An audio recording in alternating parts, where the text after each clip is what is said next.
এই দৃশ্য কিনা শেষে আমাকে দেখতে হলো। তবু আমার খুব জানতে ইচ্ছে করছে, বাচ্চারা ঝুড়ি ভর্তি মোহর অলংকার সব ছড়াতে ছড়াতে যাচ্ছে কেন? মহারাজ, আর একটা ব্যাপার কি আপনি লক্ষ্য করেছেন? কি বলতো? গোপালের দেহ কারা কাঁধে করে নিয়ে যাচ্ছে? হয়তো মন্ত্রী, সেনাপতি, জ্যোতিষী আর পণ্ডিত।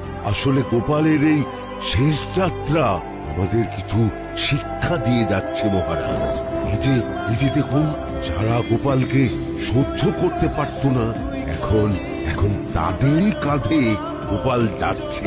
তার মানে শেষ পর্যন্ত কেউই কারোর শত্রু থাকে না, সবাই মান অভিমান করে কাঁধে কাঁধ মিলিয়ে পার করে দেয়। তাই তো। ওই যে মোহর আর অলংকার ছড়িয়ে যাচ্ছে, সেটাও বুঝিয়ে দেয় যে এই অর্থ